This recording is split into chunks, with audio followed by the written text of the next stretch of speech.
اللہ فلا مضل لہ ومن یضلل فلا ہادی لہ۔ حضرات، میں نے آپ کے سامنے تلخ باتیں جو میں آپ کے سامنے رکھی ہیں، یقین کیجئے ہمارا دل روتا ہے۔ اس کی وجہ کیا ہے؟ یہ پاکستان اللہ تعالیٰ کی طرف سے ایک تحفہ ہے جس کو ہم سنبھال نہیں سکے۔ اللہ تعالیٰ نے ایک نعمت ہمیں عطا کی ہے جس کا بھرم ہم اللہ کے ساتھ وعدے کرنے کے باوجود ہم اس کو پورا نہیں کر سکے۔ پاکستان کو توڑنے کے اندر پہلے لوگ پوری طرح سے انہوں نے اپنا کردار ادا کیا تھا، چاہے وہ سیاسی ہوں، چاہے وہ ادارے کے لوگ ہوں، چاہے وہ جرنلز ہوں، چاہے کوئی اور ہو، وہ دوبارہ بھرپور طریقے سے اپنے آپ کو تیار پاتے ہیں۔ اور یاد رکھ لو، کل ایک بہت بڑے لرنڈ بندہ، بڑا اچھا قانون دان، اس سے میری ملاقات ہوئی، اس سے مجھے یہی کہا کہ آپ سمجھتے ہو کہ پاکستان صحیح ہے، انتہائی خطرے کے اندر۔ خطرہ کیا ہے کہ امریکہ کے پاس دو ایجنڈے ہیں۔ نمبر ایک کہ پاکستان ہمارا غلام اور مطیع بن کے رہے، کوئی شخص پاکستان کے اندر ایسا نہ ہو جو ہماری کسی اچھی یا بری بات کو اچھائی اور برائی پہ پرکھنے کے بعد ہمارا انکار کر سکے۔ نمبر ایک، یہ تو کرنا ہی کرنا ہے۔ اور اگر یہ نہیں ہوتا تو ان کے پاس آپشن ہے کہ وہ پاکستان کو دوبارہ اس طریقے سے خاکم بدان، میرے منہ میں خاک میں ایسے بات کرتے ہوئے مجھے خوف آتا ہے، لیکن ان کا پلان یہی، ان کے تھنک ٹینک یہی کہتے ہیں کہ پاکستان کے مزید ٹکڑے کر دیے جائیں، KPK کو علیحدہ کر دیا جائے۔ بلوچستان کا معاملہ پہلے سے تیار بیٹھا ہے، سندھو دیش والے پہلے اپنے کہتے ہیں ہمیں آزاد کرو، باقی آپ کو بچے گا کیا؟ اس ایجنڈے کے اوپر کام ہو رہا ہے، اور یہ کام کیوں ہو رہا ہے کہ ہم خاموش ہیں۔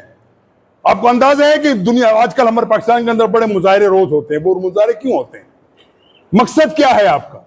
مقصد یہ ہے، چاہے کسی کو اس سے اختلاف ہے، لیکن حقیقت یہی ہے، وہ چاہتے ہیں کہ مظاہرے ہوتے رہیں، یہ اپنے پیش قدمی نہ کریں، پیچھے ہٹ جائیں، اور اگر جو پیش قدمی کرتے ہیں ان کے اوپر ایسی یلغار کی جائے کہ پوری دنیا کے اندر پتہ چل جائے کہ یہ لوگ بدماش تھے، یہ دہشت گرد تھے، ان کو مارنا چاہیے۔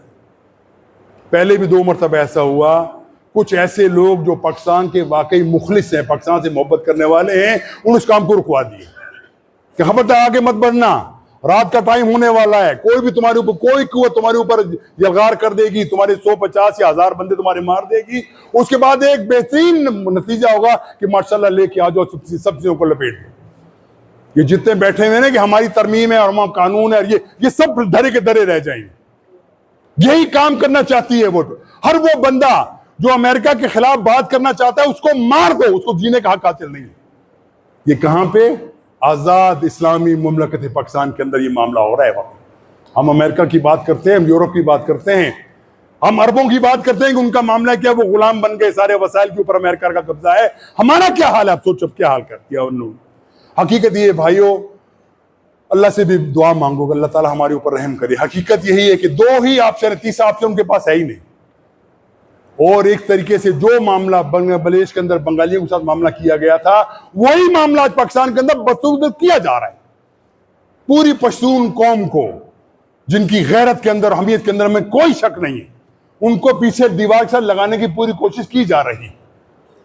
پورے بلوچستان کے اندر ہمیشہ کہتے ہیں کہ ڈائلاگ کرنا ہے، ڈائلاگ کرنا ہے، آ جاؤ امریکہ سے ڈائلاگ کرو، برطانیہ سے ڈائلاگ کرو، انڈیا سے ڈائلاگ کرو، لیکن ڈائلاگ کس سے نہیں کرنا؟ اپنے کلمہ دو مسلمان سے ڈائلاگ نہیں کرنا، ان کو مارنے کی کوشش کرنی ہے، ان کے سینوں کے اوپر گولیاں چلانی ہے، اور سمجھتے ہیں یہی ہمارا حق ہے، اور یہی کام ارشد راز سے ہوتا چلا آیا، یہی کام بنگلہ دیش کے اندر ہوتا چلا آیا۔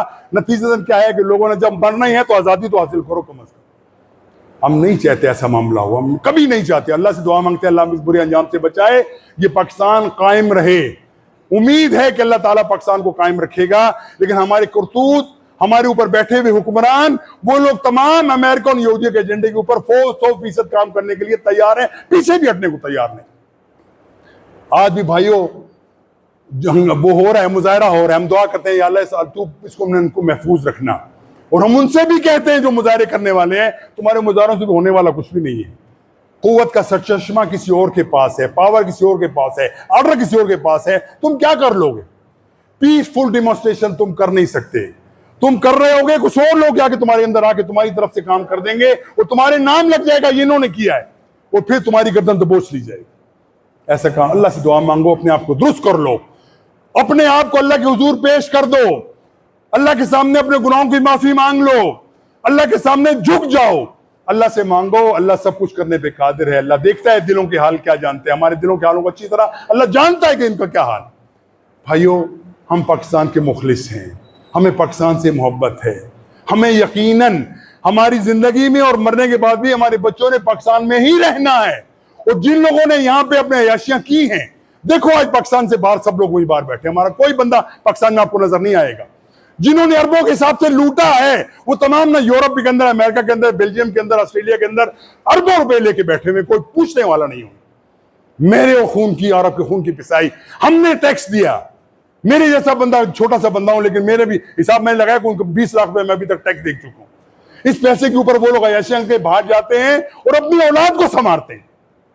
یہ معاملہ صرف ایک کا نہیں ہے، جس کے ہاتھ لگتا ہے وہ ایسا ہی کرتا ہے۔ یہ سوچو کہ میں بڑا نیک ہوں، میں شریف ہوں، نہیں ہے تو شریف، نہ تو شریف ہے نہ میں شریف ہوں۔ جس کے ہاتھ میں آیا ہے مال وہ لوٹتا ہے، جس کے ہاتھ میں نہیں آتا کہتا ہے میں تو بڑا شریف ہوں۔ یہ ہے ہماری قوم کا حال، ہماری پوری قوم کا حال بالعموم یہی ہے کہ جس کے ہاتھ میں ہے وہ لوٹتا ہے، جس کے ہاتھ میں نہیں ہے کہتا ہے میں تو بڑا نیک آدمی ہوں، میں تو شریف آدمی ہوں۔ یہ نہیں ہے بھائی۔ وہ کہتے ہیں کہ ایک بندہ تھا نا، یورپ میں گیا، کہتا ہے جی میں تو بڑا نیک آدمی ہوں، میں تو شراب وغیرہ نہیں پیتا۔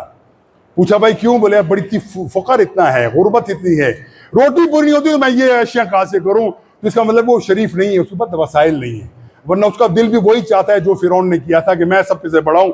اور یہی حقیقت ہے پاکستان کے اندر اس وقت۔ ہم لوگ اللہ تعالیٰ کے ساتھ بغاوت کی زندگی گزار رہے ہیں، اور وہ لوگ جو ہمارے اوپر مسلط کیے گئے ہیں، وہ نہیں ہے کیے گئے ہیں، ان کا ایجنڈا یہی ہے کہ پاکستان کے اندر ہر اس شخص کی گردن دبوچ لو جو اسلام کی ساورنٹی کی بات کرتا ہو، جو اسلام کی حاکمیت کی بات کرتا ہو، جو اسلام کے اندر عدل کی بات کرتا ہو، جو پاکستان کے اندر انصاف کی بات کرتا ہو، گردن پکڑ لو۔ تو ہوتا کون ہے بولنے والا ہے؟ سوچو، ہم انگریزوں کی غلامی میں بہتر تھے کہ اس غلامی میں بہتر ہیں؟ اندازہ لگاؤ۔ ہم سوچنے کی بات کرتے ہیں، سوچیں وہ ہمارے حاکم تھے وہ بہتر تھے کہ آج کے حاکم جو ہماری سفید چمڑی والے انگریز جو ہمارے اوپر مسلط کیے گئے یہ بہتر ہے؟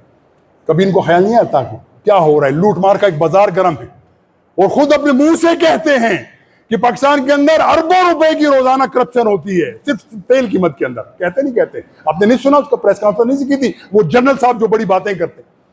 پھر خاتون نے پوچھا جنرل صاحب معذرت کے ساتھ یہ تو بتلائیے جو کرپشن ہو رہی ہے، جو مال سمگلنگ ہو کے پاکستان کے اندر آ رہا ہے، جو 15 روپے لیٹر پیٹرول آ کے اور ہمارے یہاں جو 250 روپے کا بک رہا ہے، اس کو روکنے والا کون ہے؟ ان کی حفاظت کرنے والا کون ہے؟ آگے سے خاموشی ہے۔ یہ حال ہے ہمارا۔ اور جس طریقے سے تذلیل اس وقت پاکستان کے اداروں کی اس وقت ہو رہی ہے، تاریخ میں کبھی ایسا نہیں ہوا، تاریخ میں کبھی ایسا نہیں ہوا کہ ہمارے فوجیوں کے بارے میں ایسے کلمات اعلانیہ کہے جاتے ہیں جو آج کل کہے جا رہے ہیں، ہماری عدلیہ کے بارے میں جو الفاظ کہے جاتے ہیں، تاریخ میں کبھی ایسا نہیں ہوا۔ یہ تھوڑا سا عزت کا ملمہ تھا، وہ بھی اتر گیا ہمارے ہاتھ سے۔ وجہ کیا ہے؟ ہم نہ اسلام کے مخلص ہیں نہ پاکستان کے مخلص ہیں۔ ہم اپنے لیے، اپنے مال کے لیے مخلص ہمیشہ ہوتے ہیں، اور اسی کے لیے دھمکیاں بھی دیتے ہیں، اسی کو مرضی اٹھا لو۔ اگر مجھے بھی کہا بھی ہم تم خاموش ہو جاؤ، ہم خاموش کیا ہوں؟ ہمارا جینا حرام کر دیا تم نے، تمہارے تمام لوگوں نے، 4 لوگ اس کے ملوث ہیں، ہمارے ادارے ہیں، ہمارے جنرلز ہیں، ہمارے بیوروکریسی ہے، ہمارے پارلیمنٹیرین ہیں۔ ان 4 طبقوں نے پاکستان کو لوٹ کے کھا گئے یہ لوگ، اور احساس بھی نہیں کرتے کہ ہم نے غلط کیا ہے، کہتے ہیں ہمارا یہ حق ہے۔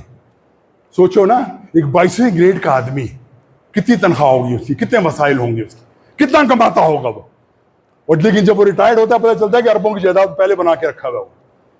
ہماری جنرلز کو دیکھ لو، ہمارے اس کے عدلیہ کے لوگوں کو دیکھ لو، ان کا کیا حال۔ چاہو تمہاری تنخواہیں بہت اچھی ہیں، 12 لاکھ 15 لاکھ تنخواہ تم لیتے ہو، 12-15 لاکھ لینے کے بعد بھی تم سال کے اندر کتنا بچا سکتے ہو؟ ایمانداری سے نہیں بچا سکتے۔ لیکن ہم اگر بات کریں تو مجرم ہیں، خاموش رہیں تو ضمیر کو چوکے لگاتا ہے۔ حضرات ہم دوبارہ اللہ تعالیٰ سے رجوع کرتے ہیں۔ اللہ تعالیٰ تو ہی ہمارے اوپر رحم کرنے والا ہے، اللہ تعالیٰ تو ہی حالوں کو جانتا ہے، اللہ تعالیٰ تو ہی جانتا ہے کہ دنیا کے اندر اسلام مغلوب ہوا تو کیوں ہوا۔ اللہ تعالیٰ ہمارے ایمان کو دوبارہ تازہ کر دے، توحید کے ساتھ ہمیں جوڑ دے، پاکستان کے ساتھ اور امت مسلمہ کے ساتھ محبت کا جذبہ ہمارے دلوں کے اندر پیدا فرما۔ دنیا کے اندر مسلمان کٹ رہا ہے، لٹ رہا ہے، پس رہا ہے، لیکن ہم مسلمانوں کو احساس نہیں ہوتا کہ وہ بھی ہمارے بھائی ہیں۔ کبھی اللہ نہ کرے میرا اور بیٹا، آپ کا بیٹا کا ذبح ہونا سے روڈوں کے اوپر، پھر پتہ چلے گا کہ دکھ کیا ہوتا ہے، تکلیف کیا ہوتی ہے، پھر احساس ہوگا کہ معاملہ کیا ہے۔ لیکن ابھی تک تو ہمارے اوپر ایسا حالات نہیں آئے، اللہ نہ کرے ایسا آئے، لیکن اس کے لیے تیاری کی جا چکی۔ جو بندہ بولنے والا ہے اس کو اٹھا کے پھینک دو، جو مرضی کرو اس کو اٹھا کے روڈوں پہ پھینک دو، قتل کر کے پھینک دو، کوئی پوچھنے والا نہیں۔ حسبنا اللہ ونعم الوکیل، حسبنا اللہ ونعم الوکیل، حسبنا اللہ ونعم الوکیل۔ اللهم صل على محمد وعلى محمد كما صليت على إبراهيم وعلى آل إبراهيم إنك حميد مجيد. اللهم بارك على محمد وعلى محمد كما باركت على إبراهيم وعلى آل إبراهيم إنك حميد مجيد. ربنا آتنا في الدنيا حسنة وفي الآخرة حسنة وقنا عذاب النار. ربنا ظلمنا أنفسنا وإن لم تغفر لنا وترحمنا لنكونن من الخاسرين. اللهم إنا نجعلك في نحورهم ونعوذ بك من شرورهم. اللهم إنا نجعلك في نحورهم ونعوذ بك من شرورهم. اللهم إنا نجعلك في نحورهم ونعوذ بك من شرورهم. سبحان ربك رب العزة عما يصفون وسلام على المرسلين والحمد لله رب العالمين. واقم الصلاة.